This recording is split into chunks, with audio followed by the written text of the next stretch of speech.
Assalamualaikum, salam hormat. Anda menyaksikan Pantau Kerajaan Baru bersama saya Haris Ashraf Hasnan. Sudah tentu untuk waktu ini penting untuk kita bawakan berkenaan dengan lawatan rasmi Perdana Menteri Datuk Seri Anwar Ibrahim ke Singapura. Banyak perkara yang boleh kita perincikan dan pada ketika ini difahamkan pada bila-bila masa sahaja Datuk Seri Anwar Ibrahim akan tiba di istana di Singapura bagi majlis sambutan rasmi pertamanya oleh Presiden Singapura dan diikuti dengan pertemuan bersama dengan rakan sejawat Lee Hsien Loong sekitar jam dalam 12.30 hari. Tetapi banyak perkara yang boleh kita perincikan berkait dengan lawatan ini. Sudah tentu penting untuk kita memahami impaknya dan apa yang boleh kita bincangkan dan membawa kembali ke Malaysia dalam mengukuhkan hubungan dua hala. Dalam pelbagai isu, sama ada yang melibatkan bilateral, melibatkan isu keselamatan, kerjasama strategik yang lain yang boleh dilakukan. Bersama dengan saya di studio ketika ini, Harizal Hazri, penanalisis ekonomi politik dan hubungan antarabangsa. Harizal, terima kasih sudi bersama dengan Esra Awani hadir ke studio hari ini. Terima kasih. Pertama sekali, bagaimana kita boleh memahami dari segi pentingnya untuk mengadakan lawatan bilateral, kunjungan pertama Perdana Menteri ke Singapura selepas mengangkat sumpah sebagai Perdana Menteri? Ya, terima kasih. Pertamanya tentu sekali Singapura adalah negara jiran kita yang terdekat. Ya. Dan juga adalah rakan dagang yang sangat besar dengan Malaysia. Betul. Jadi jumlah perdagangan Malaysia-Singapura ni adalah tertinggi di kalangan semua negara di ASEAN. Ya. Kurang lebih daripada 350 bilion ringgit pada tahun lepas, dan ini kita pun ada nampak peningkatan daripada tahun sebelumnya. Saya rasa peningkatan lebih kurang dalam 20% peningkatan daripada tahun sebelumnya. Jadi ini menunjukkan bahawa Singapura ini bukan sahaja negara jiran yang dekat dengan kita, yang banyak berkongsi sejarah daripada segi struktur sosial, daripada keagrapan antara rakyat Malaysia dan Singapura, tetapi juga Singapura adalah satu rakan dagang negara yang agak penting, memang terpentinglah bagi saya. Kalau di antara semua rakan dagang Malaysia ni, Singapura nombor 2. Jadi walaupun negara itu kecil, tapi nampak sekali bahawa tentu sekali Singapura ni seperti yang umum tahu, ia adalah sebuah kuasa ekonomi dunia, economic powerhouse. Jadi bagi saya tentu sekali ini adalah lawatan yang sangat penting yang dibuat oleh Yang Maha Perdana Menteri, dan penting juga untuk kita meneliti dan mengikuti supaya kita lebih faham apa sebenarnya fokus dan strategi Malaysia untuk sama-sama dengan Singapura ni untuk bukan sahaja membangunkan ekonomi Malaysia, tetapi juga mungkin impaknya ke serantau ke ASEAN. Harizal menyebut berkenaan dengan fokus dan juga strategi dalam siri-siri lawatan Perdana Menteri sebelum ini. Juga penting untuk kita tengok siapakah delegasi yang bersama, kerana itu akan sedikit sebanyak mencerminkan apa antara fokus. Okey, jika boleh saya recap sedikit apa yang dimaklumkan oleh Kementerian Luar. Antara yang hadir selain Menteri Luar Datuk Seri Dr. Zamri Abdul Kadir, turut hadir sama adalah Menteri Pengangkutan YB Anthony Loke, Menteri MITI Tengku Datuk Seri Zafrul, dan juga Menteri Komunikasi dan Multimedia YB Fahmi Fazil. Selain itu, Premier Sarawak Datuk Patinggi Abang Johari Tong Openg juga hadir, dan juga Datuk On Hafiz Ghazi, Menteri Besar Johor, juga turut bersama dalam lawatan ini. Apa yang boleh kita faham apabila delegasi yang boleh dikatakan besar melibatkan ada lebih kurang dalam 4 menteri lain bersama dengan 2 menteri besar dan juga Premier Sarawak itu sendiri? Apa yang boleh kita faham dalam hubungan bilateral di antara Malaysia Singapura? Pengangkutan, isu pengangkutan, komunikasi ini nampaknya menjadi fokus, dan juga sudah tentu melibatkan bilateral dan juga hubungan kedua negeri, Sarawak dan juga Johor. Ya, memang betul. Sebenarnya apabila seseorang Perdana Menteri membuat lawatan ini, antara benda yang kita boleh lihat adalah delegasi itu siapa. Kerana ini memberikan kita sedikit kefahaman di manakah hala tuju sekurang-kurangnya untuk period ini di antara kedua buah negara dan kedua kerajaan ini. Jadi kalau kita lihat, kalau saya ambil dulu daripada daripada Menteri Besar Johor dan juga Premier Sarawak, tentu sekali Sarawak dan Johor ini adalah dua kawasan di Malaysia yang memang sebenarnya mempunyai hubungan yang lebih intim dan lebih rapat daripada segi ekonomi dengan Singapura kalau nak dibandingkan dengan banyak negeri-negeri yang lain. Jadi tentu sekali saya rasa ini menunjukkan bahawa bukan sahaja serius perhubungan antara Malaysia dan Singapura ini daripada segi kerajaan pusat, tetapi juga daripada Sarawak dan juga negeri seperti Johor. Dan saya harapkan bahawa intensiti perhubungan dan jalinan ekonomi di antara Sarawak dan Johor ini boleh dipertingkatkan. Kerana tentu sekali banyak peluang-peluang yang ada di mana bukan sahaja kerajaan pusat tetapi negeri dan juga kerajaan Sarawak boleh sebenarnya meningkatkan produktiviti, meningkatkan ekonomi mereka dengan mempunyai hubungan dan jalinan yang baik dengan Singapura. Itu daripada satu segi, daripada segi ekonomi. Kalau kita lihat daripada segi keselamatan dan juga daripada segi environment ataupun alam sekitar, tentu sekali Johor dan Sarawak ini mempunyai maksudnya lebih hubung kait. Jadi apa yang berlaku di Singapura atau apa yang berlaku di Johor dan juga di Sarawak akan lebih terkesan kepada kedua belah Singapura juga Johor dan Sarawak. Jadi itu daripada segi Menteri Besar Johor dan Premier Sarawak lah. Daripada segi menteri yang lain ini tentu sekali kita ada Menteri MITI kita ada pengangkutan seperti yang saudara telah katakan. Malaysia Singapura ni kita tidak boleh lari daripada isu bagaimana kita boleh meningkatkan ataupun mengoptimalkan pengangkutan di antara kedua belah negara. Mobiliti kedua-dua. Mobiliti itu sebab kalau kita lihat ruang udara antara yang tersibuk di dunia adalah ruang udara Malaysia Singapura. Itu sebenarnya bukan antara yang tersibuk di dunia kalau kita lihat jambatan kita walaupun dah ada 2 sekarang ni masih lagi dibelenggu dengan traffic jam, kesesakan dan sebagainya. Jadi isu mobiliti ini bagi saya adalah satu isu yang sangat penting di antara dua belah negara. Isu mobiliti ini bukan sahaja isu mobiliti manusia, tetapi kita tahu apabila kita boleh mengoptimumkan mobiliti, kita boleh meningkatkan ekonomi daripada segi itu. Jadi saya mengharapkan bahawa apa sahaja isu yang mungkin isu lama yang tidak diselesaikan lagi, high speed train contohnya daripada Singapura ke Kuala Lumpur, ini mungkin akan dibincangkan, saya tak tahu detailnya lah. Tapi apa yang penting bagi saya itu adalah suatu yang harus dipertingkatkan. Daripada segi bilateral seperti yang saya dah katakan, ini adalah partner Malaysia yang sangat penting, negara jiran yang kita share banyak history, kita share banyak hubung kait antara rakyat Malaysia dan rakyat Singapura. Dan juga kita, Malaysia dan Singapura ini harus berdepan dengan isu-isu kritikal. Dan bilateral kritikal ini boleh kita pecahkan secara umumnya kepada traditional security issues dan juga non-traditional. Jadi traditional security issues contohnya South China Sea ataupun Laut Cina Selatan. Kedua-dua belah negara, Malaysia dan Singapura harus mempunyai strategi yang lebih kukuh, kebersamaan yang lebih kukuh.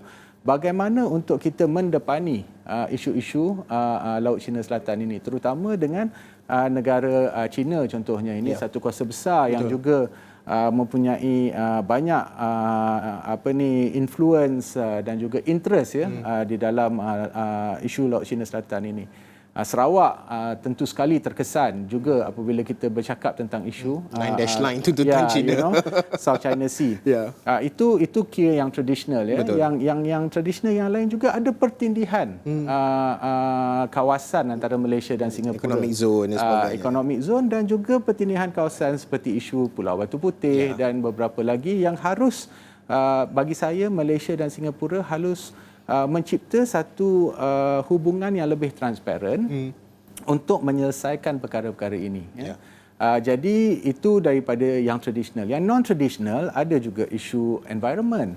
Dan kita tahu beberapa tahun yang lepas Singapura dia banyak reclaim, dia memperluaskan tanahnya dan ini telah memberi impak kepada Johor. Dan kita lihat kalau ini terus berlangsung dan berlaku, tentu sekali kesan kepada alam sekitar itu adalah tinggi. Itu antara Malaysia dan Singapura. Tetapi daripada segi ASEAN juga, kalau kita lihat kebakaran hutan di negara-negara lain juga memberi impak kepada Malaysia dan Singapura, dan Malaysia dan Singapura harus bekerjasama dengan lebih kukuh untuk mencari jalan penyelesaian yang lebih menyeluruh lah. Jadi bagi saya, bila kita lihat ini, memang kita boleh jangkakan ini bukan sesuatu yang luar biasa. Ini banyak isu-isu di sekeliling ini, dan itulah sebabnya delegasi Yang Berhormat Perdana Menteri ini ada menteri-menteri yang berkenaan yang mengikuti dia. Tapi apa yang saya lebih berminat adalah hasilnya itu. Apa yang akan kita capai dan apa yang boleh kita buat dengan dalam satu jangka masa yang pendek. Sebab sebenarnya kita dah tak ada masa. Saya dah cakap banyak kali, bukan sahaja daripada segi kegawatan ekonomi dunia dan sebagainya, alam sekitar pun kita dah tak ada masa. Jadi ini bukanlah sebenarnya, kita tidak boleh melihat trip ataupun lautan-lautan ini seperti lautan-lautan yang mungkin dilakukan 20 atau 30 tahun yang lalu.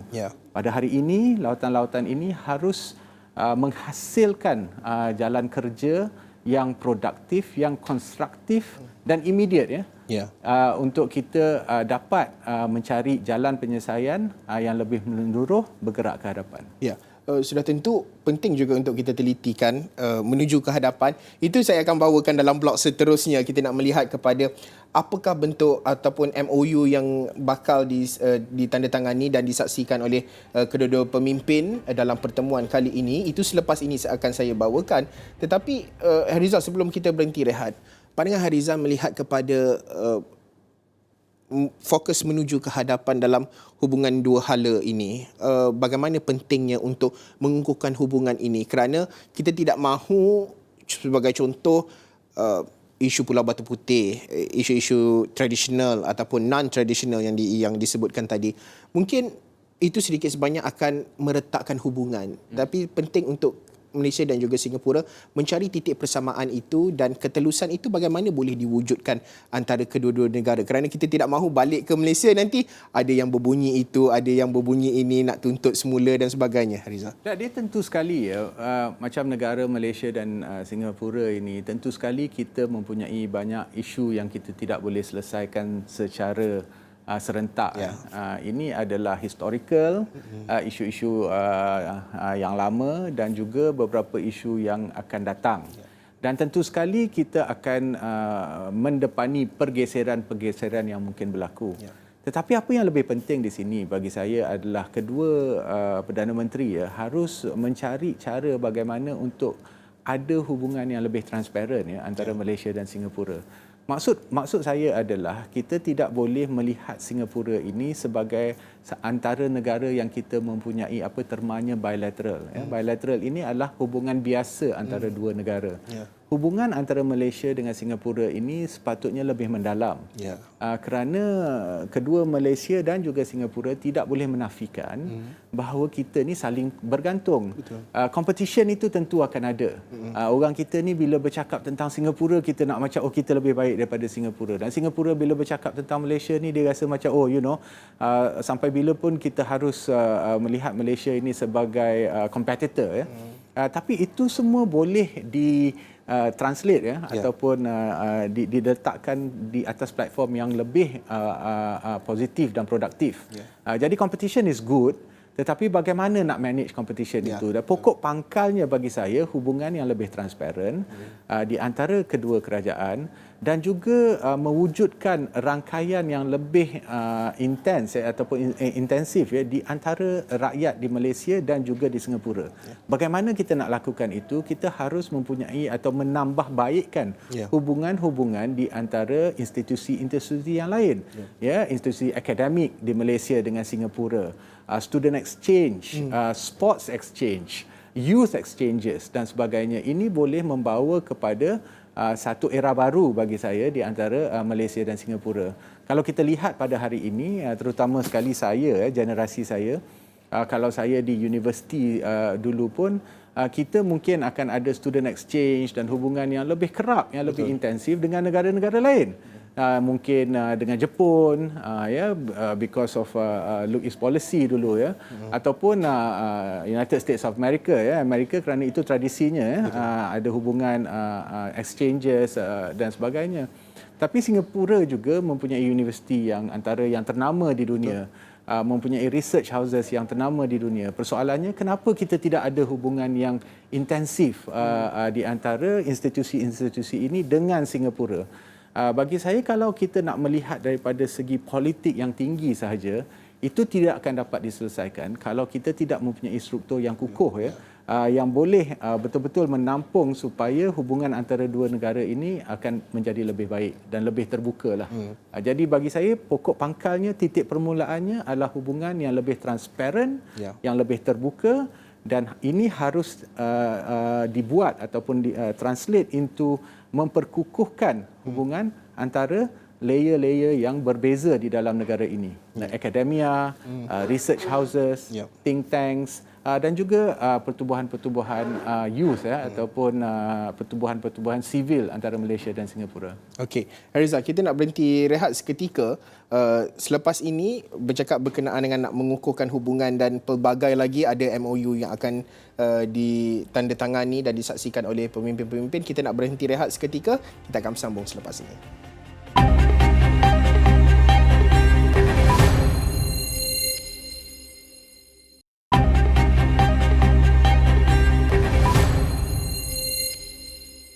Bertemu kembali dalam Pantau Kerajaan Baru. Kita masih lagi memberi fokus berkenaan dengan lawatan rasmi Perdana Menteri Datuk Seri Anwar Ibrahim ke Singapura, dan antara yang boleh dikatakan menjadi tumpuan dalam lawatan ini seperti yang dimaklumkan oleh Kementerian Luar Negeri adalah di mana Datuk Seri Anwar bersama dengan rakan sejawatnya Lee Hsien Loong akan menyaksikan majlis menandatangani memorandum persefahaman untuk mempromosikan kerjasama dalam data, keselamatan cyber dan ekonomi digital, serta 2 kerangka kerjasama dalam ekonomi digital dan ekonomi hijau.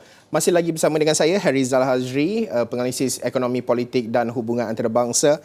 Harizal, bercakap berkenaan dengan MOU yang akan ditandatangani dan disaksikan oleh kedua-dua pemimpin.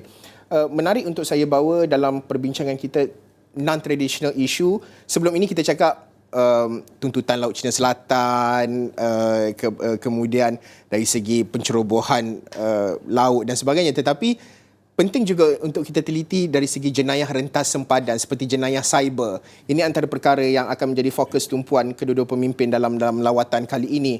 Bagaimana pentingnya untuk isu-isu jenayah non-tradisional ini yang boleh dikatakan jenayah baru, bukan lagi di darat, laut maupun udara, tetapi jenayah digital ini penting untuk ada kerjasama di antara kedua-dua buah negara. Harizal. Jadi dia sebenarnya hari ini memang kita panggil dia non-traditional lah, sebab dia dianggap masih baru.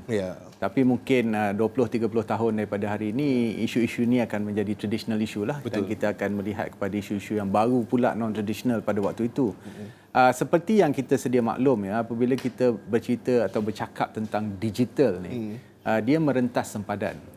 Dia tak kira dah Malaysia, Singapura ataupun di mana sahaja. Dia wujud di peringkat global.